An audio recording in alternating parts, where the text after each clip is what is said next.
ربنا يصبر قلبي. والله هي في الجنة. والله هي اللي هتشدك للجنة يا الفراق صعب. ايوه هو الفراق اللي صعب. بس هي والله قول لي يا مريم والله كانت زفتها امبارح زفت. يا ام مريم انا ما شفت دفنه زي دي الا زي دفنه كانت سياره وحوالين منها الناس. الله يرحمها بقى. الله يرحمها. صبر يا قلبي. ممكن خدت سرها معاها مش عارف. الله اعلم. كانت بتاخدها تهددها امها عشان ما سمعتش تكلمها. هي عمرها على قد كده خلص وكله على قد كده. اكتب لها بقى.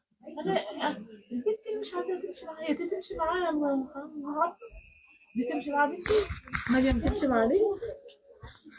مريم بنتي ما تمشيش معايا.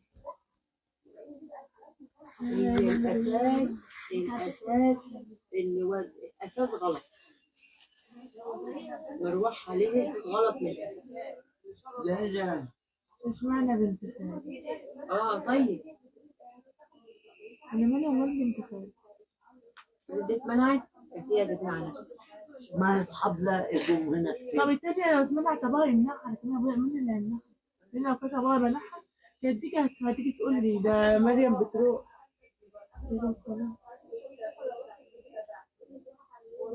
ونور الواحد ده يطلع من هناك يطلع تعيط. يا رب ارحمها واغفر لها يا رب ارحمها يا رب. مريم كانت شمعة منورة. كانت حاجة كويسة كده وكانت مؤدبة تحطها. ما كانش لها اختلاط بحد ولا كلام منه. بس اصحاب السوق. واحدة صاحبتي اكبر منها في تالتة اعدادي مغوية اللي تقعد معاها وما تسمعش كلامي. وهي اكن هي امها واللي بتقوله هي اللي بتسمعه وانا كلامي غلط وانا وحشة. هي راحت الصبح المدرسة اتأخرت. شدت معاها اتأخرت ليه؟ قالت لي كنت مع واحدة صاحبتي بنجيب حاجة واتمشيت شوية وجه. شدنا قصاد بعض. وبعد كده قامت لابسة وراحت الدرس بتاعها من الساعة 2:30 للساعة 6:30. اجت الساعة 6:30 قلت ها هتقول لي حط لي يا ماما الأكل. لقيتها ايه قامت داخلة بقول لها اتأخرت ليه يا مريم برضه مش انت كان عليكي درس اتأخرت ليه. وعلى فكرة المستر ما جاش النهاردة. المستر غايب. والبنت صاحبتك اتصلت بيا وقالت لي ان المستر غايب. انت كنت فين؟ قالت لي لا لسه جاي من الدرس ما كنتش في حته. قلت لها انت بتكذبي ما تكذبيش يا مريم. حتى الرساله بص على الرساله هتلاقي صاحبتك بعتها. قالت لي بصراحه كنت عند ساره شوشه دي صاحبتي. قلت لها مش انا قلت لك منعتك عن البت دي؟ يعني انت ما فيش درس كنت تيجي تقعدي معايا في وسط اخواتك لان انت اكبر منهم. تشتغل اخوك الاصغر اللي عنده 4 شهور ده تعمل وياه شغل ما دام مش عليكي درس. وشدنا برضه قصاد بعض. دخلت تغير وغيرت وقعدت شويه اشتريت اخوها وبعدين قامت داخله الاوضه. بقول لها بتقفلي الاوضه يا مريم ما تقفليش. قالت لي مش هعمل حاجه في نفسي يا ماما انا خارجه اهو. اتاري هي كانت مخبيه ما اعرفش الحاجه. هي مسافه ما دخلت الاوضه خرجت. هي باين بتقول لك كنت عينها مخبياها. بتقول لي هناك في المستشفى انا كنت مخبياها فوق الدولاب. هي مسافه ما انا خرجت بقى من الاوضه ادت لها ظهري. هي جابتها من فوق الدولاب لان انا اطلع اسوي فوق الدولاب وافتش فوق الدولاب. وقامت داخله الحمام. قلت بتغسل بقى عشان احط لها الاكل تاكل. فجاه لقيتها متمرزعه في الحمام ولقيتها بتقول لي الحقيني يا ماما.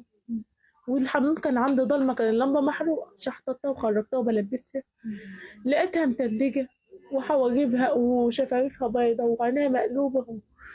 وقعدت ترجع اسود. واقول لها في ايه وكب على ما فكرتها جالها اغماء من عدم اكله لان من الساعه 2:30 لحد الساعه 6:30 ما كانتش حاجه. لو كانت قعدت اقول لها اكلت ايه يا مريم؟ قالت لي اكلت كشبس. قلت لها الشبس هي السواد ده يا مريم؟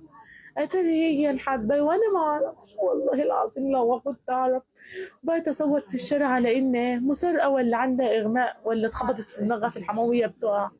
يعني حد ينقذ. اتصلنا بالاسعاف على بال ما استنى الاسعاف ويجي. حتى ركبنا الاسعاف لقيتها بترجع اسود. اقول لعمها واقول لخالها ده رجعها غلط ترجعها اسود.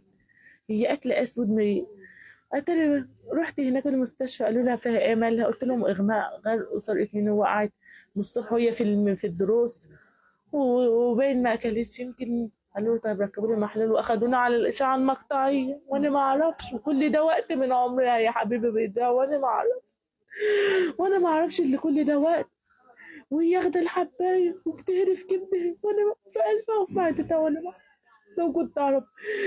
بعدين قلت لهم عملوا لها مقطعيه قالوا لي اجي وركبوا لها محلول، وبعدين قالوا لي ايه ده الاشعه اتحركت بنتها هتعمل تاني، على بال ما اخليها جالها بهدوم لان هدومها مبلوله ما كنت بكب عليها.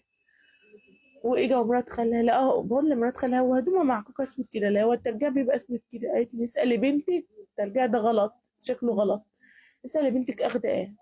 بقول لها يا مريم حق انت اخده حاجه مش جاي في دماغي برضو اللي هي اخده حاجه ما مش حتى لو اخده تاخد شريط اي شريط انواع تانية ممكن يتنفع فيها غسيل معنا. قالت لي اه خدت برشام. اقول لها قامت مرات اخوها هي مرات اخوها قالت لها برشامه الغله يا مريم، قامت قايله لها اه. بقينا نرقع بالصوت والطوارئ كله اشتغل واخدها فاقول لها عناية. بقول له حتى النرس في العملية بقول لها ما هيش بنت اخدتش مني، هي تجيبها منين بنت تجيبها منين، بنت ما بتروحش دمياط وبيقولوا ما بتدفعش هنا. قال لي وديها دمياط تجيبها منين بنتي. قاموا قايلين لها قلت لها لا يا مريم انت ما اخدتهاش. قامت قايله لها طب انت جايباها منين يا مريم. قالت لهم الشرباصي من محل اسمه حكايات. كانت بتتكلم لسه كانت لسه ما فقدتش الوعي. اما قالوا لي قلت لها قايله لها اه بنتي ما اخدتش البرشامه دي، بنتي لا ما بتموتش ده هي بس بطنها بتوجعها وخلاص مش هتقوم. قالوا لي بنتك ريحتها الحبايه هدومها احنا مش طايقين ريحتها. يبقى ريحتها مش لطيفة. قلت لهم مش طايقه وانا مش شامه انا مش شامه انا ما نفت انا. يا مريم قالت لها قلت لها حق يا مريم انت اخدت الحبايه. قلت لها قامت النرس قايله لها ايه طب هي لونها ايه يا مريم، هي عارفه الممرضه لونها ايه انا ما اعرفش لونها. قامت قايله لها طب هي لونها ايه يا مريم، قالت لها سودا. قالت لها هي سودا هي سودا. والصدمه اجت فعلا بنتها خدت. جبتها منين يا مريم من الشرباص. بنت ما بس بنت ما هتروحش لوحدها تموت يا مريم. قالت لي بجد يا ماما انا بموت. انا كنت عايزة اموت. وخلاص بقى بقى بتهددنا الله اعلم ولا قالت لها هي بس هي شكلها بتجربها في بنتي هي شكلها ايه هي مفكرة ان حاجة لعبة. بتجربها في بنتي هي شكلها هي لو واحدة دي صاحبة سوق، لو واحدة صاحبة حقيقية عرفت من اللي هجيبيها ولا هي كانت قاعدة معايا ماما وسر سرها البنت سارة دي.